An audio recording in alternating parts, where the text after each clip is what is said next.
Good morning, good afternoon, good evening, wherever you are and wherever you're going. Welcome to another episode of the Dierks and Denver Podcast. As always, I'm Dierks here with my beautiful best friend and co host, Denver. We are going to go through a March Madness spectacular here tonight. It is late, well, rather early, March the 19th. We've just watched all of the first four games take place.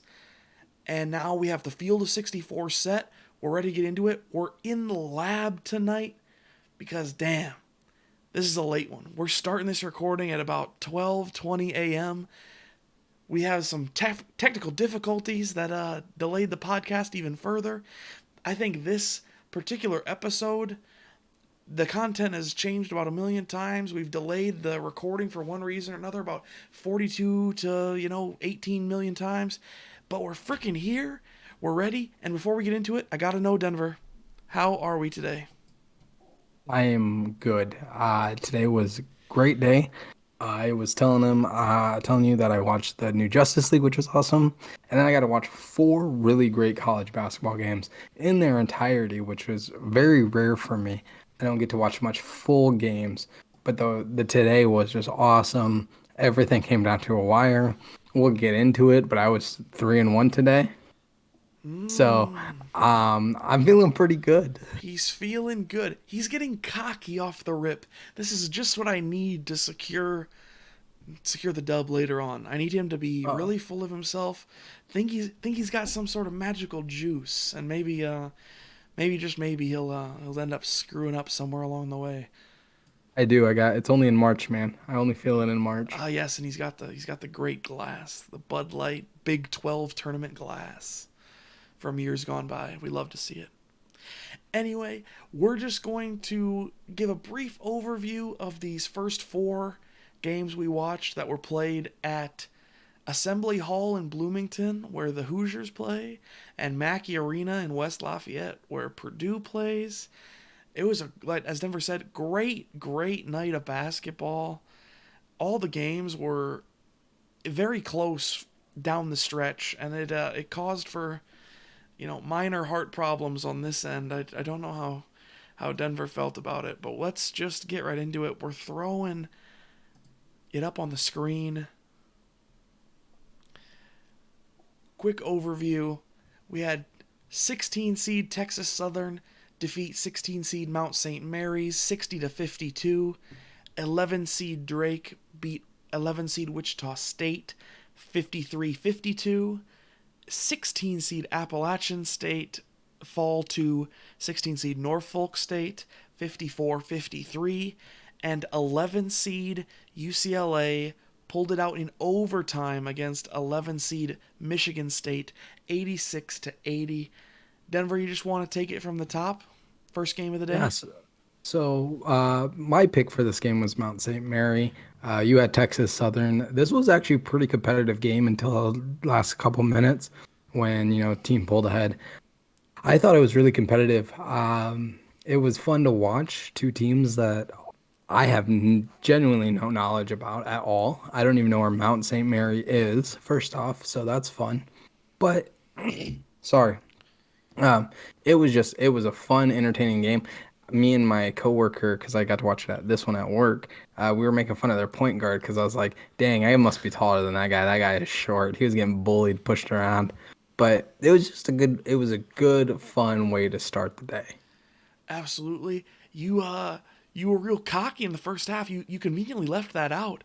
You were Yeah. sending me texts all throughout the first half when Mount St. Mary's was kind of giving it to the Tigers there, and I'm not gonna lie. I was getting a little shaken. I was like, well, shit. I might have screwed the pooch on this one. Got the first game of the whole thing wrong, even though that these games don't count toward the greater standings. But it feels good to start off with a W, and then they turned it around in the second half. And let me tell you, folks, my line went so quiet. I heard nothing from this kid in the second half. Absolutely nothing. He was shaken. That you just love to see it, and you hate to see it at the same time. Yeah. Next game. I knew he would want to move on very quickly. Because this is where the fortune changed. This is where shit got interesting. Yeah, so Drake versus Wichita State was competitive. This game was crazy. So, like, for people who didn't get to really watch the game, we're gonna kind of sum up as fast as possible. But the first half, Drake could not make anything up until like 6 minutes left to go, and I thought Wichita State was gonna pull so far ahead. I was And then all hoping of a they sudden, would. and then all of a sudden, Drake went on a 10-0 run, 10 and a half. There was a massive dunk by, how do you pronounce it? Joseph Yasufu, I think, That guy. Yep, or Yusufu. Yesufu. I'm not And 100% then sure. I don't want to butcher it. we get a three at the end of the first half to make it a 1 point game. And in the second half, again, close game. Dierks was really putting it in there because he was getting mad that Wichita State couldn't make a free throw They to couldn't save their make a fucking goddamn free throw to life. save their life. If they'd have made even just a couple more, this game would have been so different. They wouldn't even had to sweat it down the stretch. They went something like, I know at one point they were 11-22. I don't know if it ended at 11 for 22 or what. Oh, you're a fairly high major. I mean, the American Athletic Conference is usually fairly, you know, fairly competitive league. You know, they have a number 2 seed in the tournament this year in the Houston Cougars, which Wichita State beat at one point during the year. And you're telling me you can't make more than 50% of your free throws? Get out of here. I don't want to see this shit. This was a rock fight. And Was neither of this these teams the wanted to win the game. I don't know if you knew that. Neither of these teams wanted to win. game where he chucked up a three with like 2.5 seconds left? Yeah, the last possession was not great. If I recall, it was Drake missed like the front end of a 1-and-1 and Yep. gave Wichita State a chance to kind of run out on the last possession with like 5-ish seconds to go. And all of the Wichita State like guys just like kind of converged at the top of the key. So like he had no one to pass to, even though like the right play was to pass the ball up the court, because it saves you a lot of time in the long run, right? Dribbling up the court's way less time efficient than passing the ball up the court. But no, like they were all just clustered around each other. He couldn't pass the ball up the court. He ended up having to take a three of his own. He probably could have got a little closer, but I mean, he got like a halfway okay look from dang near 30 feet. That he let go, like you said, a little early. Came up a little short on it, and the first 1 point game of the night was in the bag. And this And then one, we move. I have to give it to him. Denver picked Drake. He bested me. I'm not gonna lie though. My mathematical formula told me to pick Drake, but Drake was without 2 of their best players. I'm like, they can't win this game. They just can't do it. I gotta pick Wichita Well, State, right? And I got absolutely fucked. and then we move on to the next game, Appalachian State versus Norfolk State. This game, we both predicted Norfolk State was going to win, and it looked very convincing in that first half. For our on-screen viewers, you can see like the first half score was 36-20 at the end of the first. For our audio, like that's what the score was. I was like, Yeah. Oh, Norfolk's going to I go was run away big with it. chilling. I was just Yeah. big chilling. Yeah, Like, dude, this is an easy dub. I ain't even gonna lie. I went and did laundry. He was I ain't so even gonna lie. confident he was doing the laundry. And then I got done with laundry and I came back and I was like, what in the actual fuck is going on? Because Norfolk State was like, maybe we don't want to win this anymore. Like, just like wanted to piss it down the drain. I completely agree. Similar to the game right before it, the Wichita State Drake game. Norfolk State decided they didn't want to win the game either. They were just like, fuck it. We don't want to win this game. They were just big chilling. They got everything and they wanted and more in the first half. Appalachian State was like 0 for 20 on threes, and that's not an exaggeration. That they were like, I want to say 0 of 18 was the exact mark. And Norfolk State was just getting everything they wanted at the offensive end. They had a bench player explode for like 20 points in the first half. It's just Jalen Hawkins.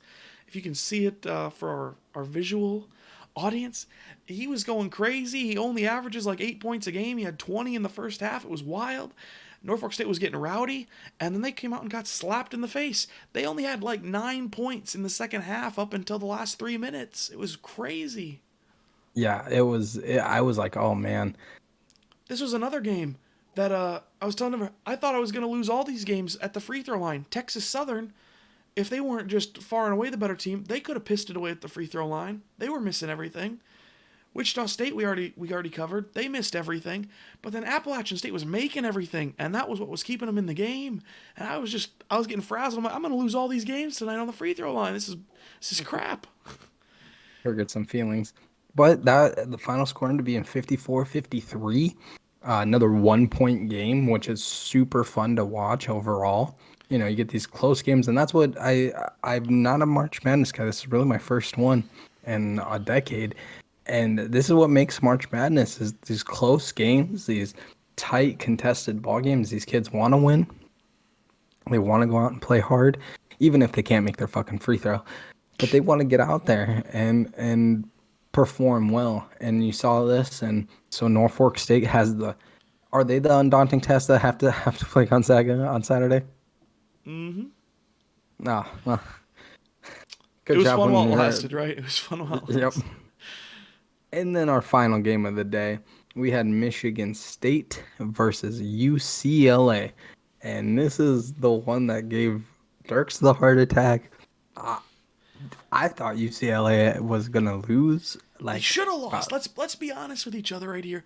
They should have lost the basketball game, and Michigan State, just like Norfolk State almost did, just like Wichita State did do, they decided, we don't want to win this game. We had the game in the bag, and we just, we don't want to win fuck it. and that is exactly what happened.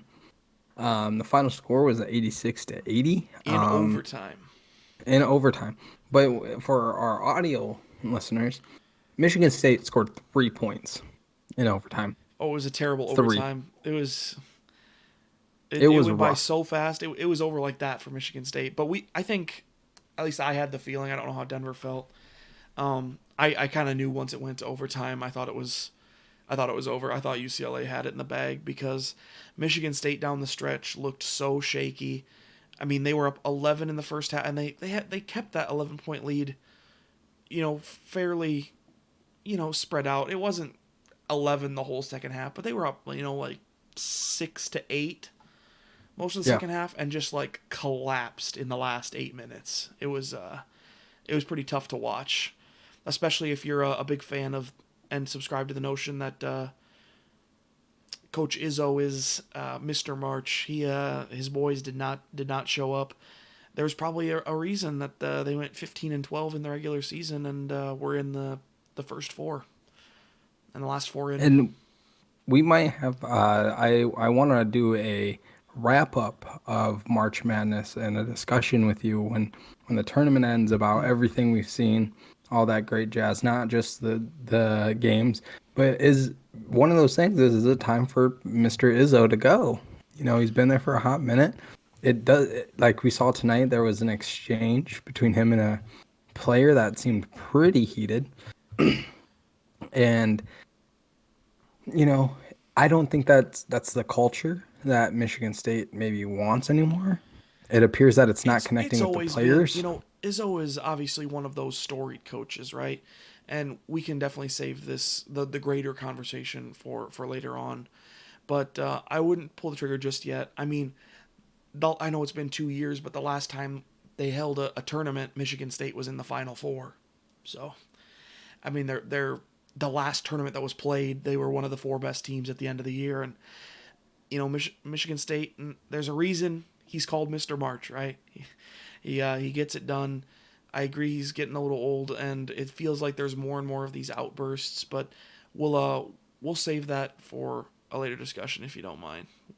Yeah, no. Yeah. But before we get into like the bracket and filling out our bracket, 'cause we're gonna do that live. I think each one of us is filling out a bracket.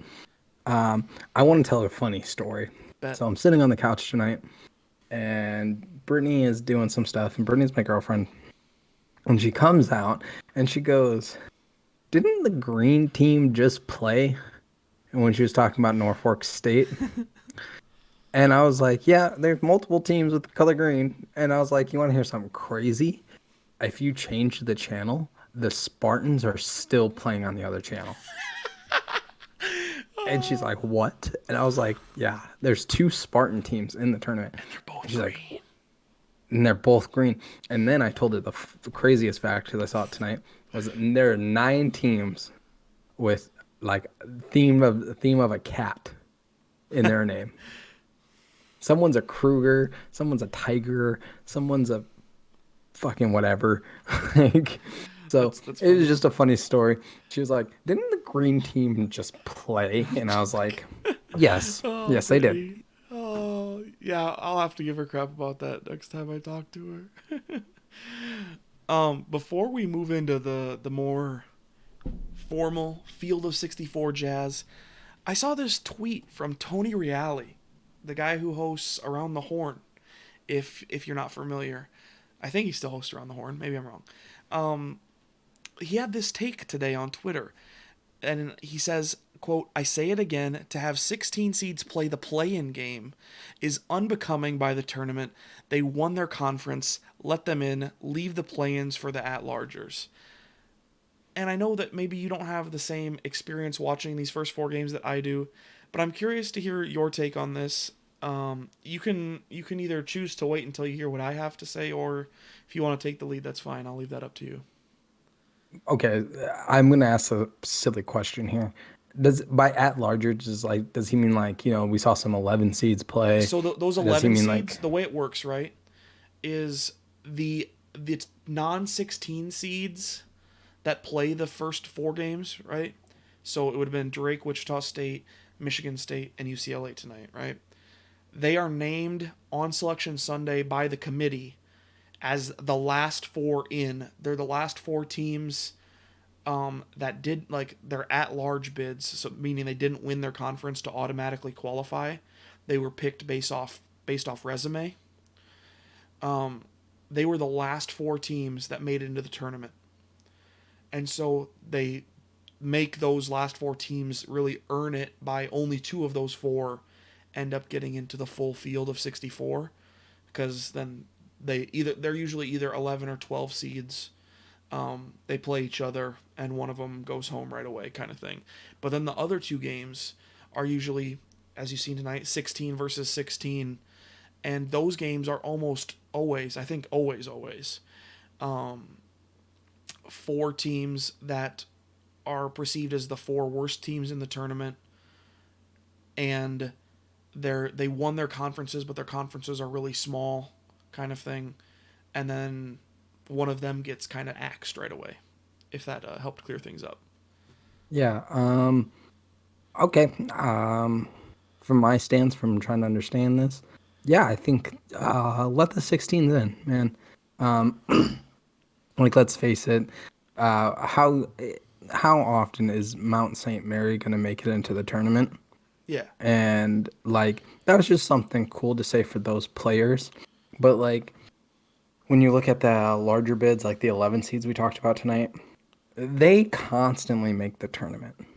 And there are multiple players, as we know, there are hundreds of college basketball players, but only few of them get to go play professional basketball. mm-hmm. So they're going to be playing basketball for those 4 years. Yeah, So, they have multiple chances to go. So I do agree with Tony in this case. I think it maybe even adds some more stake to those bigger seeding games. yeah, for Because sure. let's face it, it's one time the 16th seed ever beat the one. Is Yeah, that the case? One time in 100 years. Like let's be real here. Let's leave it for the bigger teams, those larger seeds, and let these 16 teams just play, man. I let them have some fun too. to be fair, just to clarify for the listener, not 100 years, but he has a great point. It's like 140 attempts, I want to say, and yeah, it's one. They're 1 for 140.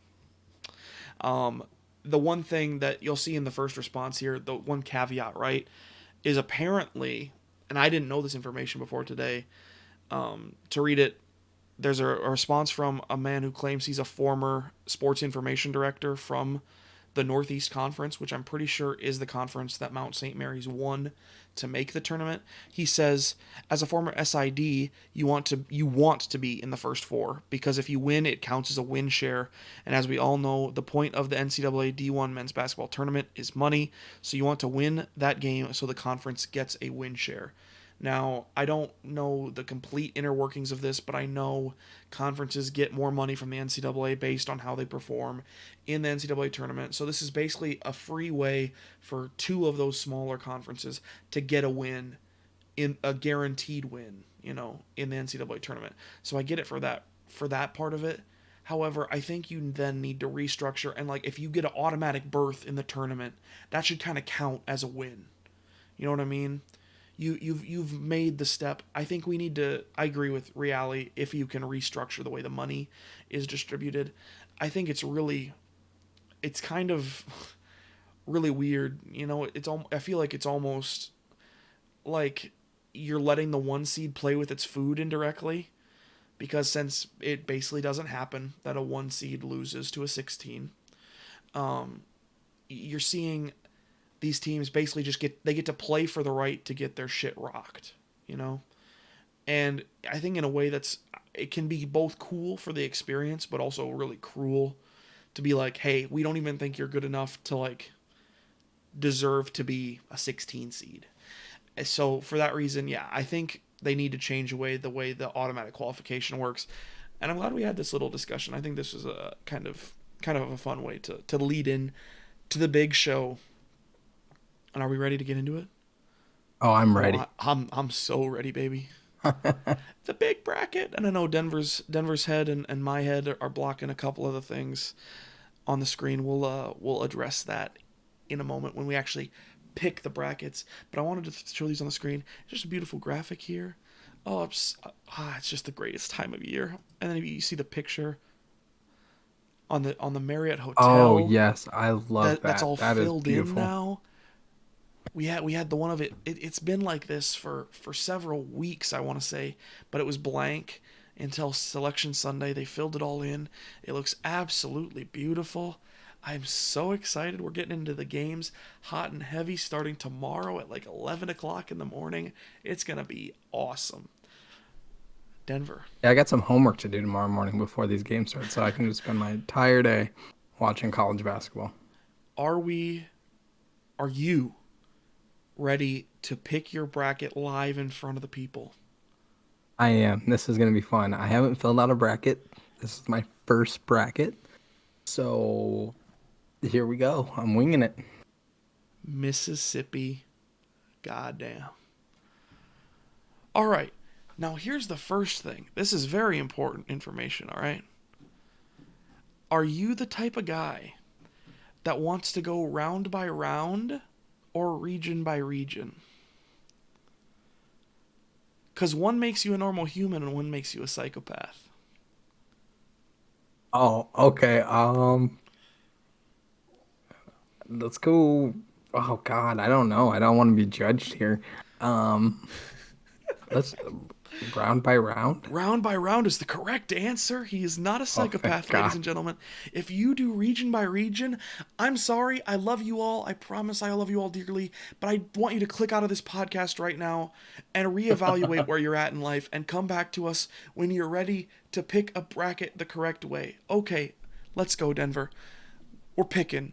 Matchup number 1, we got Gonzaga against our valiant winners tonight that almost choked it away, Norfolk State.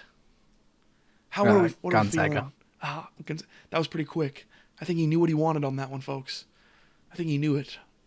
Yeah, all right. Yeah, I did. The 8-9 game. Usually the most coin flippy games in the whole tournament. What are we feeling on number 8 Oklahoma and number 9 Missouri? I'm going with number 9 Missouri because I'm from Missouri, so I got a root. Great answer. Love the hometown rooting. You don't go to the University of Missouri. I think I've heard you say several times that you hate the University of Missouri, but you know what? March Madness, baby, it brings everybody together. Creighton.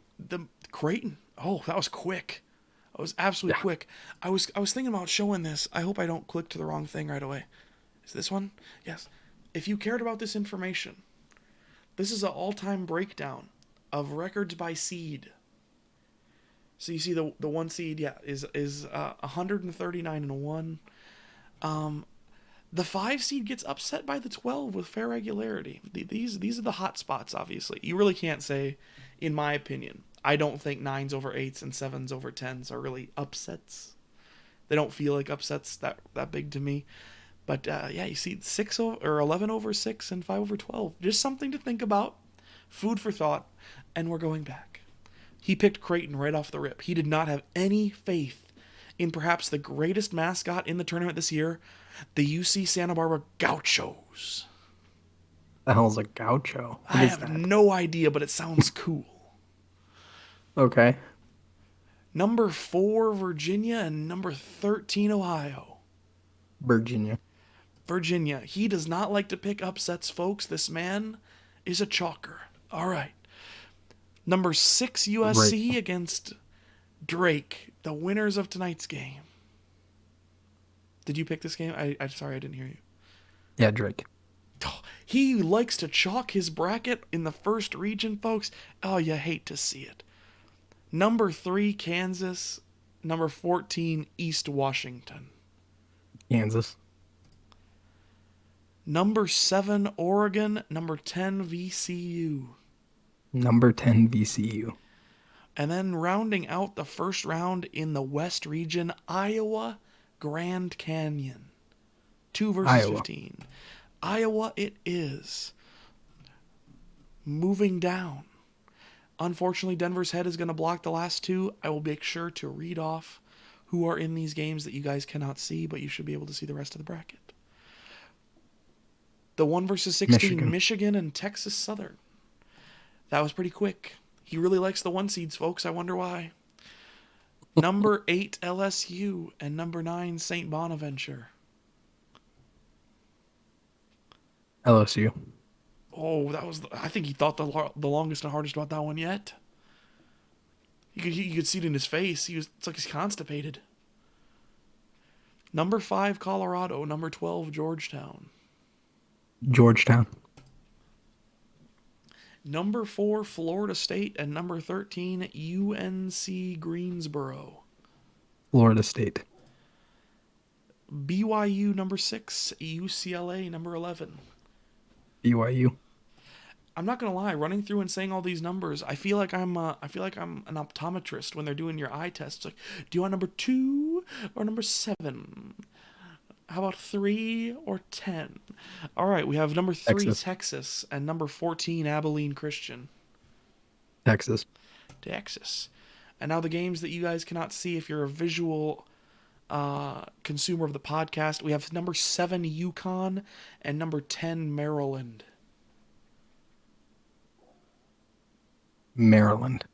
Bang. And last, but certainly not least, number 2, Alabama, and number 15, Iona. Bama, baby. Alrighty. Going back up, top right corner, South region, Baylor, Hartford, 116. Here we go. I'm going to guess he's going to pick the Bears. I am going to pick the Baylor Bears. And maybe one of the most intriguing matchups of the first round, number 8, North Carolina, and number 9, Wisconsin.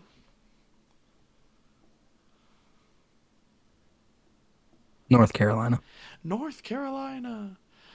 Number 5, Villanova. Number 12, Winthrop. Villanova. Number 4, Purdue. Number 13, North Texas.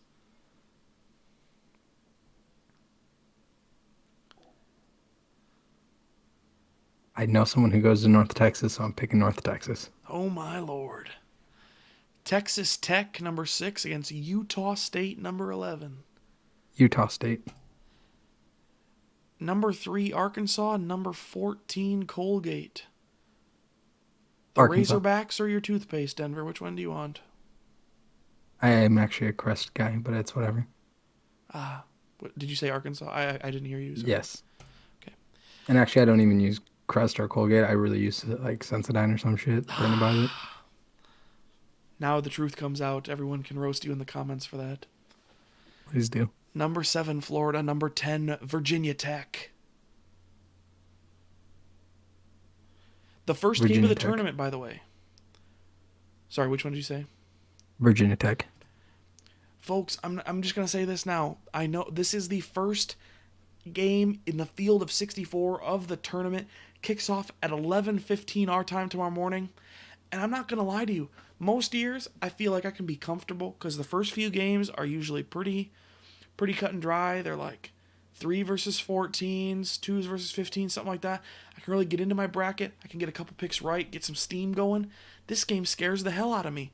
There's a chance that I pick this game wrong, and just right from the rip, my bracket is busted already. I just not busted obviously, but I like to have a perfect bracket through a couple of picks, right? I might get the first one wrong, and then I never have a perfect bracket. I'm actually worried sick. All right, moving on. Number 2, Ohio State. And number 15, Oral Roberts. Ohio State.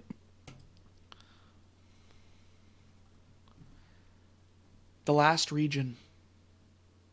Are you ready? I'm ready. We got number 1, Illinois, 16, Drexel. We know Denver loves Illinois. Man. I do love Illinois. Number 8, Loyola Chicago. Number 9, Georgia Tech. I'm going with Loyola Chicago. I was going to tell you, I don't think this will influence your decision. Maybe it will.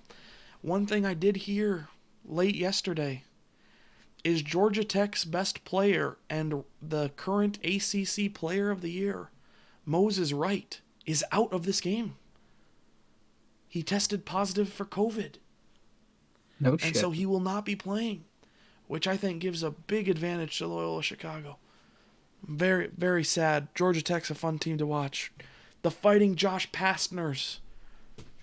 All right. Number 5, Tennessee. Number 12, Oregon State. Going with Oregon State in an upset. Ooh. Oklahoma State Liberty, 4-13. Will he have the guts to pick against Cade Cunningham? No, I will not. He will not. Cunningham. He's taking Cade Cunningham. We keep it rolling. Number 6, San Diego State. Number 11, Syracuse. What's Syracuse's record? I couldn't tell you. It's probably something in the neighborhood of like, I don't know, 15-10, give or take. All right. Well, then I'm going with South Dakota State University. Oh, I mean San Diego State University. Ah, the plug. I wonder if they have the problem of being mistaken the other way around. I'm gonna guess the answer is no. Number 3, West Virginia, and number 14, Morehead State. West Virginia. He loves Taz Sherman. Don't forget, folks, he loves him some Taz Sherman. Number 7, Clemson. Number 10, Rutgers. I'm going with number 7, Clemson. And to round out the first round of picks, number 2, Houston. Number 15, Cleveland State. Houston. Ah, he didn't want the upset. He didn't want the smoke. Alrighty. We reset. It's round of 32 time, baby. Going back to the top left, Gonzaga, Missouri. Gonzaga. Creighton, Virginia. Virginia. Fun fact I found out today, the reason I'm taking Virginia is because Creighton has never made it out of the round of 32. They're 0-8. Interesting. I did not know that Creighton has never made the Sweet 16. Yep. It's very interesting information. I think they won't make it, but for a different reason. We'll get to that later. Okay. I'm taking Kansas. Kansas. And then rounding out VCU, Iowa. VCU. Oh, he likes Luka Garza and the boys to get the clap. Holy shit. Your face. Dude, I did not expect that one. I did not expect him to pick against the AP Player of the Year. Or presumably. All right. Michigan, LSU. Michigan. Georgia. Georgetown, Florida State. Georgetown.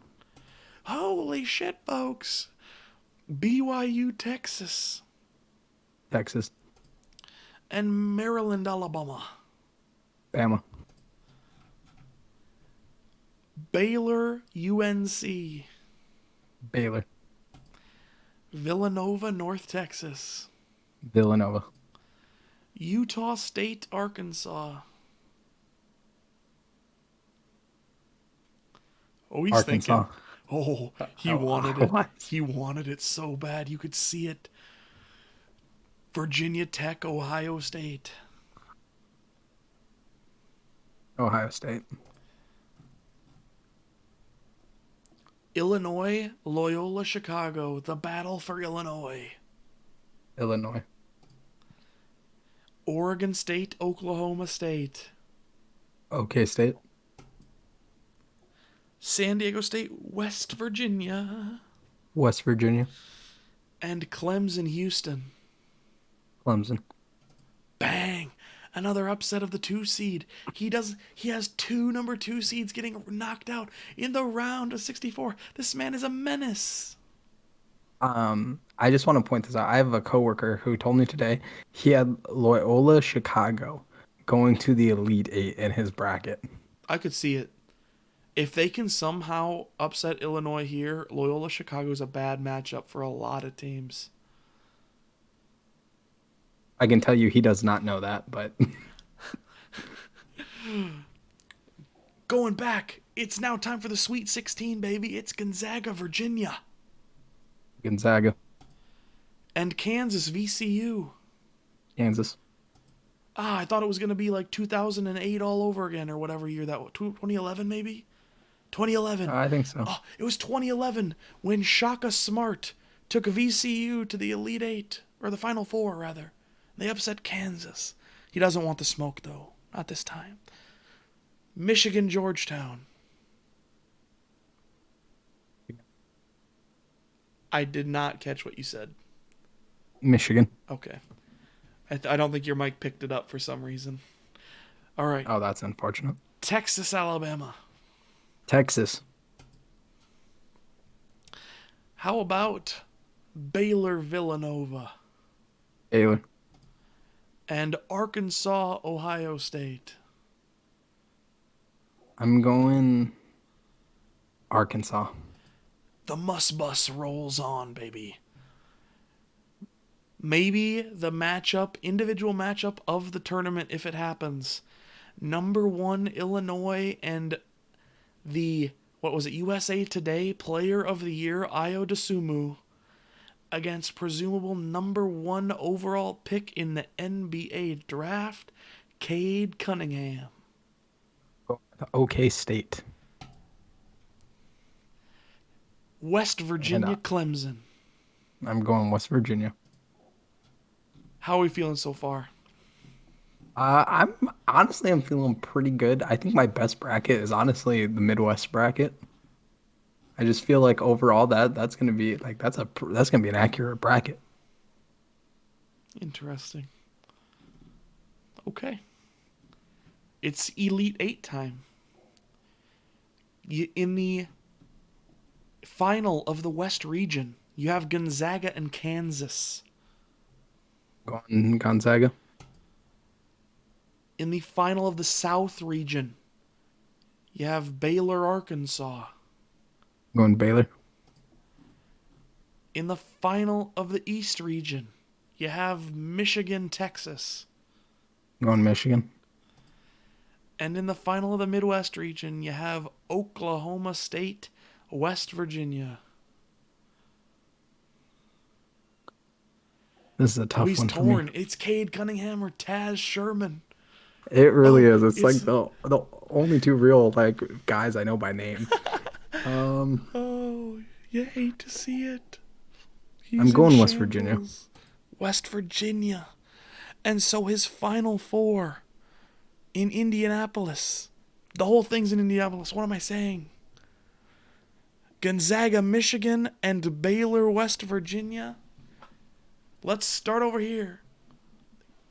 Gonzaga, Michigan in the first matchup of number 1 seeds. What are we thinking? Michigan. Okay. And how about Baylor, West Virginia in the Big I'm 12 going. rematch, just like in the final of the Midwest region? I'm going Baylor. Baylor. And so he sets up his national title game, Michigan Baylor. Who we got? I got Baylor. Baylor. Give me a score, baby. 78-61. Oh, he doesn't even think it's going to be close. He's going with a blowout in favor of the Baylor Bears, folks. Holy shit, he picked Baylor. Look at it, the confetti. It's fucking lit. Now, I have a bracket already pulled up that I already filled out, but do you want me to make like a one live and just speed through it? That is your choice. But if you just want to talk over like what your thinking process was, I'll take it. All right, bet. I'm just going to do that then. So that's Denver's bracket, folks. We got Baylor as the champion. Here's one of my brackets, one of my many brackets. I feel okay about this one. All right, starting in the West. Okay, is this your official bracket that you're using for the podcast? Probably. Okay, because you have to pick one and set with it for the podcast. You can have multiple, but you have to pick just one. I'm aware. I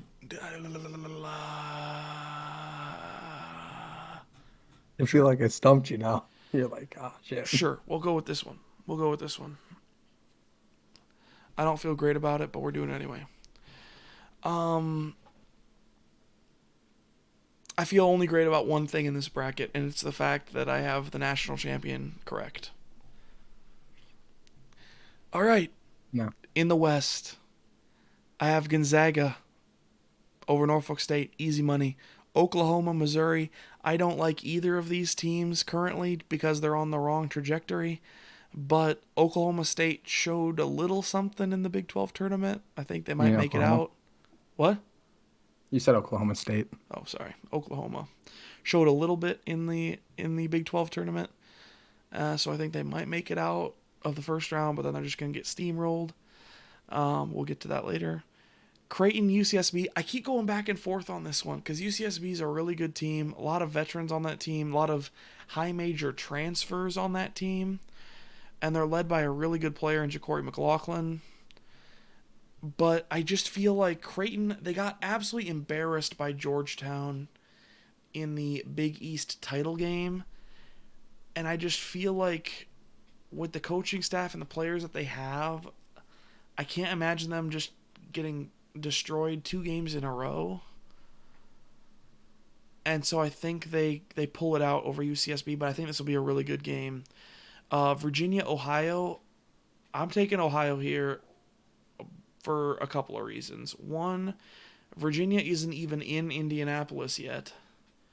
They're not getting there until, I think, today because of the way they had to exit the ACC tournament with COVID protocols and shit. They are literally arriving in Indianapolis tomorrow, practicing tomorrow night, and then they play one of the first games, I think, on Saturday morning. So I think that's not advantageous for them, and the best player on the floor is going to play for Ohio, so I have Ohio. Jason Preston, remember that name. USC Drake. Drake is literally just lucky as shit to be here at this point. Down the stretch, they collapsed in the regular season. They were picked as one of the last 4. They probably shouldn't have beat Wichita State today, if we were being honest. And Evan Mobley is just going to eat them alive. That's another name you should know. Evan Mobley is going to be picked right behind Cade Cunningham in the NBA draft. Kansas, East Washington, that's just kind of a no-brainer for me. Like, Kansas usually makes it out of the first round pretty handily. Oregon, VCU, I think Oregon is really underrated. They only played with, like, the 5 that they're probably going to put on the floor during this tournament for the last, like, month of the season, and they only lost, I think, 1 game before the Pac-12 tournament. So I think they're maybe a little underseeded at 7. I think they take care of VCU. Iowa Grand Canyon, that's kind of another no-brainer. Iowa just scores like a bajillion points. We'll move on. Michigan, Texas Southern, that's kind of also a no-brainer.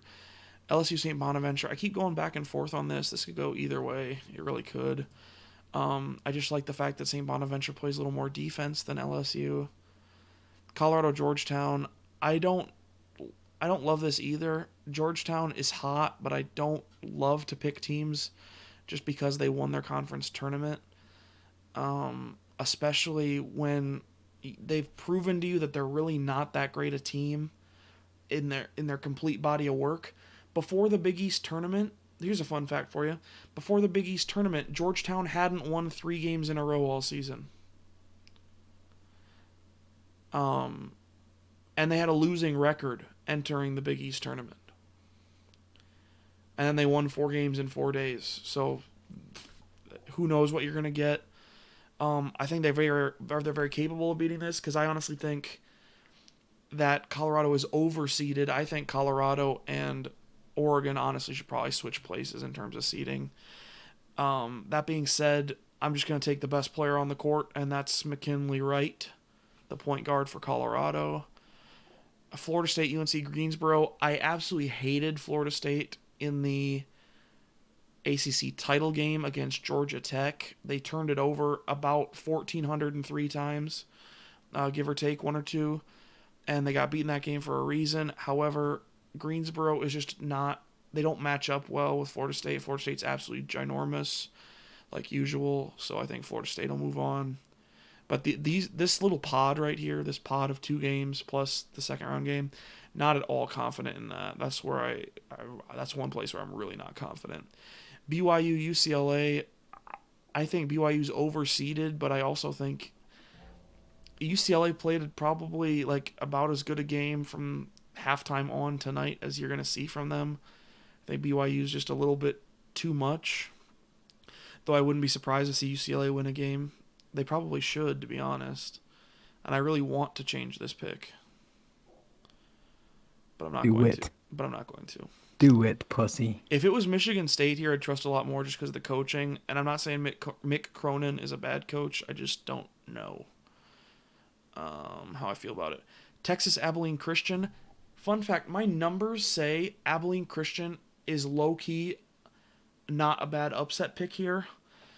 But Texas looked like they showed a new gear in the Big 12 tournament. You know, they beat Oklahoma State in the final. They benefited from Kansas pulling out and stuff, but they just looked solid in that tournament, so I think I'll give them a little bit of the benefit of the doubt. What's up? Hello? Yep. Okay. Timeout. You just told me that you're not picking Georgetown based off their conference tournaments. Because they got hot. You're telling me that they got hot. Texas has been like a top 15 team all season. Okay, fair point.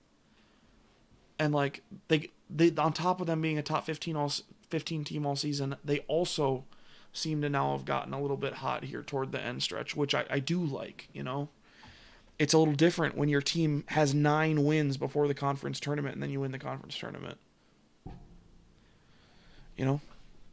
Whereas Texas is one of the top 10 teams in the country at the moment. Moving on, UConn, Maryland. UConn, they have some stupid stat that's like when James Bouknight plays, they're like 11-3 or something like that, and when he doesn't play, they're 4-5. Don't quote me on those exact numbers, but it's something to that effect. Basically, James Bouknight is the X factor for them. He's their best player. If he comes and he's going to play in this game, I'm pretty sure, right? I don't think he's hurt. That wasn't me trying to say he's hurt, but like as long as he shows up to the gym that day, I think they beat Maryland, because I think UConn might be a little underseeded, or at least kind of a dark horse entering this. And then Alabama, I like versus Iona, although let's give a shout out to Rick Pitino back in the tournament with a record-tying 5th different team. Fun fact for you there. Baylor, Hartford, that doesn't need explanation. North Carolina, Wisconsin, I keep going back and forth on this too. honest to God, North Carolina's playing well enough at this point. I'm going to switch my pick here. I had Wisconsin. This is a game I don't feel great about because Wisconsin has a ton of veterans and has a better matchup in the back court. But North Carolina's front court is just so much better than Wisconsin's that if it comes down to like kind of the rebounding slash 50-50 kind of loose balls situations, I kind of like Carolina, and this game is probably not going to, it's going to be close, but it might not be a fun game to watch. In terms of, good basketball value, it might be kind of chippy. Villanova Winthrop, I think this is my biggest 12-5 upset, or like the most confidence I have in a 12-5 upset. This isn't unpopular this year. I'm kind of copying, right? But Villanova's point guard, Colin Gillespie, is out. He's their best player, probably. You could make the argument for Jeremiah Robinson Earl. However, I think without their point guard and leader against a team that's only lost one game all season, and Winthrop has a 6'7" point guard. So that's not something you see out of a mid-major team very often. I kind of just want to see it happen more than anything. That's why I've picked this. I'm willing it into existence, let's say. Purdue, North Texas, to steal a line from the great John Rothstein, who we've featured in our Best of Twitter segment several times. Death taxes Matt Painter, the coach of Purdue, just gets it done in March very consistently. I like Purdue here. Texas Tech, Utah State. I love Chris Beard, the coach of Texas Tech. I think they move on. Arkansas, Colgate. This game is first to 104 wins. And I think Arkansas is just undoubtedly the better team. Colgate has played 4 different teams all season. What? The way things worked out, they did not play out of conference games. And then their conference schedule was it was Boston University 4 times. Holy Cross 4 times. Army 4 times. And I can't remember the other one. But they've played like 4 or 5 teams all season. They've played, yeah. They put up a shit ton of points. They're like second in the nation in scoring, but Arkansas is obviously just better. I'm gonna take Arkansas. Florida, Virginia Tech. Again, this game scares the piss out of me because I'm just gonna pretty much no matter if I pick Florida right here, Virginia Tech's gonna win, 100%. And if I pick Virginia Tech right here, Florida's gonna win. That's just the way it goes. I've flip-flopped on this one about a bajillion times too, but I'm going to stick with Virginia Tech. I feel like they're just in the tougher conference, and that counts for something during the regular season. They're just a little more battle-tested, and hopefully that gets them the win over Florida. That and their coach isn't half bad, so coaching matters. Ohio State, Oral Roberts. This is a pretty easy one to pick. However, I'll tell you this. Oral Roberts is from the Summit League, which is where South Dakota State plays. For the audio, or for just the listener in general, South Dakota State is in my alma mater. I graduated there last year, so I'm very familiar with teams in the Summit League. Oral Roberts beat South Dakota State in the Summit semifinals on a buzzer beater tip-in that made SportsCenter top 10 that night. It was the number 1 overall play. Made me very sad. And then they turned around and tried everything in their power to lose the game to North Dakota State in the Summit finals, but pulled it out in the end. Denver, get this, they were up, I think it was 26 at halftime, and almost lost the game. It was such a shitty game to watch in the second half. It was sus as shit. They were throwing. They were actually throwing. Oral Roberts, the point of this all was Oral Roberts has the top scoring duo in the nation. And on top of that, they have the leading scorer in the nation. The sophomore guard Max Asmus scores 25 a game. and I think he's a redshirt junior forward, Kevin O'Banner, who made the tip in against State, scores like 18 or 19 a game. So together they're the top scoring individual and duo in the country. So this could be a little interesting, more so than people think. But Ohio State's just the way better overall team, so expect them to move on. Spent way too much time on a 2:15 matchup. Jeez. Illinois Drexel easy. Loyola Chicago Georgia Tech. I already mentioned that Moses Wright isn't playing presumably, so I take Loyola Chicago there. Tennessee Oregon State. This is another team like. They're just like Georgetown. They got really hot in the Pac-12 tournament and won it, and that's why they're here. But while Tennessee's been kind of on a downer, they've been more consistent, and they're a veteran team, so I kind of like that veteran consistency aspect. I'll take Tennessee. I like Oklahoma State and Cade Cunningham here, even though they find ways to win clutch games. But there's something about this Oklahoma State team that scares me a little bit about like picking them to go deep. And I just can't put my finger on it. San Diego State, Syracuse. I have Syracuse picked here. I'm going to switch that to San Diego State. I don't love this pick either way. This is going to be like top 3 ugliest games in the first round. This might be the first 1 to 20 wins. Just a horrid game probably. But I think there's something to be said. San Diego State has won 14 games in a row coming in, I believe. Syracuse has been playing their best basketball of the season as of late. That's the reason they're even in the tournament. However, I don't know. Syracuse's zone I feel like always wins them games in the tournament, so that's why I hate picking against them. But I think San Diego State's hot, and they have a good coach. I'll take them. West Virginia over Morehead State. Easy money there. Rutgers Clemson. I think this is just kind of a matchup that I don't really have a reason for why I feel so strongly, but I'd honestly be kind of surprised if Rutgers loses this. I think both of these teams though are kind of tragic. No cap. I don't know why. And then Houston over Cleveland State. To round it out, we'll breeze through these next one. Gonzaga, Oklahoma. I like Gonzaga a lot. We'll just keep it at that. Creighton, Ohio, for a very similar reason that I took Ohio over Virginia for that best player aspect. I think Ohio could upset Creighton here. I would not be 100% surprised. If Ohio makes it here, I think they definitely could make the Sweet 16. No matter who they play here, whether it's Creighton or UCSB. USC over Kansas. I just think Evan Mobley's a terrible matchup for Kansas, and Kansas had to take that COVID pause during the Big 12 tournament. I don't love that for them. I think this is going to be a low-key sleeper matchup. I really like this Oregon team, and I was so close to picking the upset, but I just can't pull it. I know you picked VCU over them, so maybe I should just do it for the lulz, because what do I lose if Iowa moves on? You didn't pick them. You lose your dignity because I'm going to beat you. Michigan over St. Bonaventure.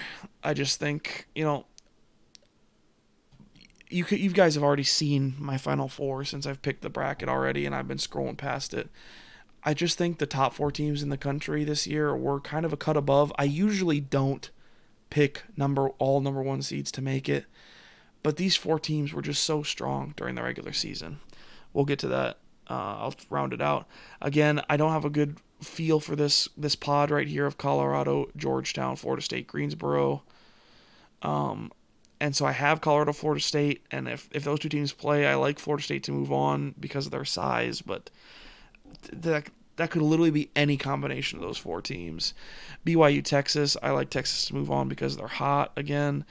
UConn, Alabama, this is another game that I could definitely see UConn winning for a 7-2 upset, but I'll take Bama. Baylor over Purdue, although I really came close to picking Purdue right here in the first 1 seed to go down. Arkansas, Ohio State, I like Ohio State here. They're just a touch more experienced. Arkansas's got a lot of young talent, but this Arkansas team I think is going to be really good moving forward. Let's see here. Illinois over Loyola Chicago, Oklahoma State over Tennessee. Don't feel great about this one, but I think it definitely could happen. I really just want to see this matchup of Iowa against Cade in the Sweet 16, West Virginia over San Diego State, and then Houston over Rutgers. Speeding through Gonzaga over Ohio, and Iowa over USC, Michigan over Florida State, Texas over Alabama, Baylor over Purdue, barely, and Ohio State over Arkansas, Illinois over Oklahoma State, West Virginia over Houston. In the Elite Eight, then Gonzaga over Iowa in a rematch of a game that we've already seen this year. Michigan over Texas, although part of me really wants to change this to Texas. My biggest problem about this whole bracket that I haven't mentioned so far is we don't know which Michigan team we're getting because Isaiah Livers is currently hurt. He has a stress fracture in his foot, I think is what it is. And so he might miss the whole tournament. He might miss just the opening weekend. The problem is, even without him, this Michigan team is just so fundamentally sound that they're hard to pick against. So I will take Michigan to make the Final Four as well. And then in the lot... no, I haven't done this. Baylor, Ohio State. This will be another pretty good game.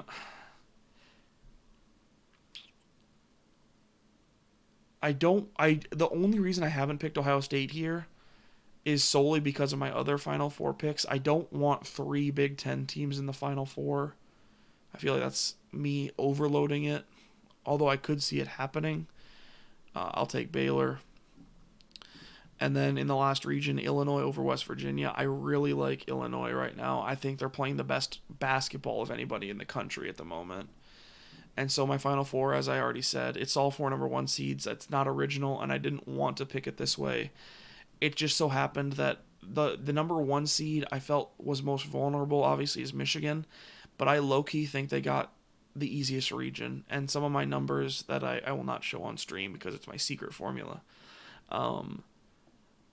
back that up, that they got the easiest region. Now, whether that means they make it out or not, I don't know. But I really think the only team that could challenge them is if Texas, Alabama meet here. The winner of that game could definitely knock them off. But I just don't see them losing to any of these other teams.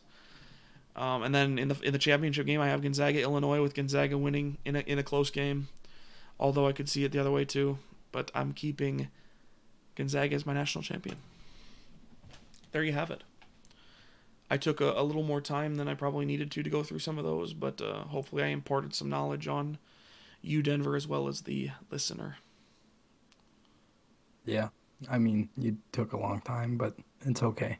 We accept that you have analytical research behind you. And I watch a lot of fucking college basketball. That too. I still say you're going down. I guarantee my bracket is better than yours. No shot. Absolutely no shot. All right, sir. Is there any more tournament related content you'd like to discuss? Or shall we save some more of this for another time? It's your call. But I think at some point we need to talk about the viral video that went out between the differences for the men standards and the women standards in college basketball. I don't know. Have you seen that yet? I actually haven't, no. You can look it up on Twitter right now. A female NCAA basketball player posted a TikTok of what the women get for the NCAA March Madness versus the men. Okay. And it's very sad. And I know you, when you were in state, you were more, you followed the women.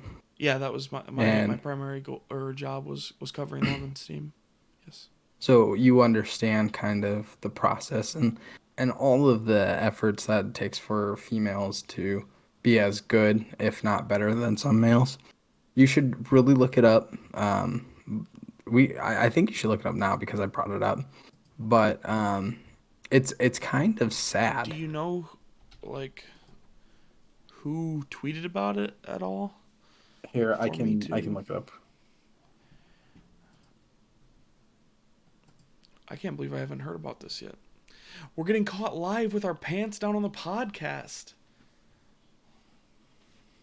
It's on SportsCenter's or on Twitter.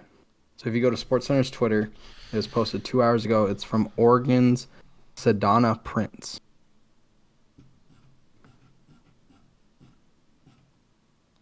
That one. All right, cool. Let's throw this up on the screen.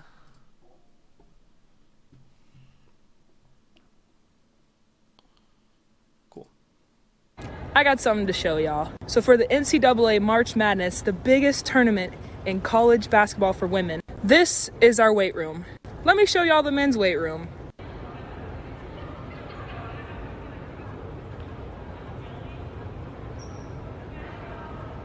Now, when pictures of our weight room got released versus the men's, the NCAA came out with a statement saying that it wasn't money, it was space that was a problem. Let me show y'all something else. Here's our practice court, right? And then here's that weight room. And then here's all this extra space. If you aren't upset about this problem, then you're a part of it. That's whack. What the Yep. I saw that and I was like, that is awful. And NCAA did come out with a statement saying that they were like going to look into it and fix it and all that stuff. I just thought it was very clear. It's very clear what they value, Yeah, which is sad so because for those that aren't joining us in the video format, the women's quote unquote weight room was a small rack of dumbbells, like hand dumbbells. And the men's weight room was several racks for squatting, benching, and what have you. It was kind of appalling, the difference. In a word, that was. I don't even know what I've just seen, to be honest with you. yeah, it just made me kind of like look at it from a different perspective.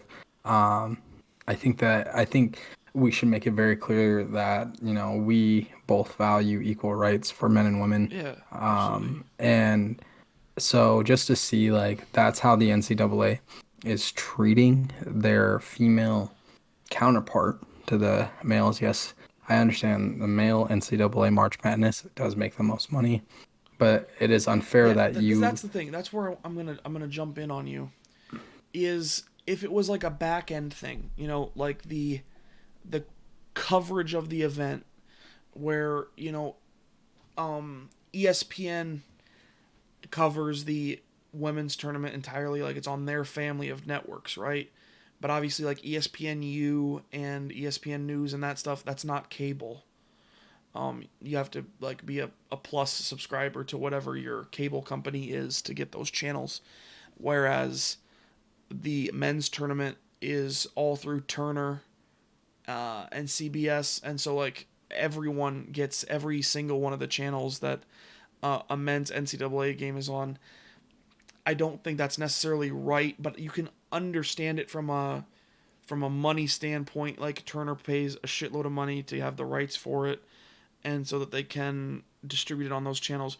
But this is not a back end issue. This is a front end issue. This is the way you're treating the people who get there.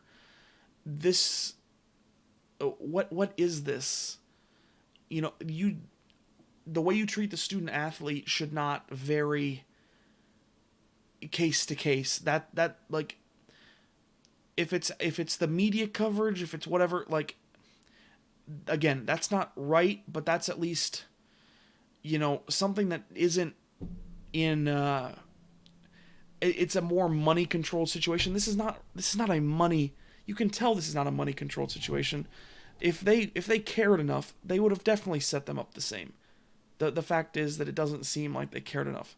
This actually gets me a little worked up because, as you said, I covered the South Dakota State women's team for the last couple of years, and if you're not familiar with female college basketball, it's really freaking fun to watch. At least I find it really freaking fun to watch because they play great great basketball at the top end, and Oregon is one of those teams that's now perennially at the top. So it's not like this is some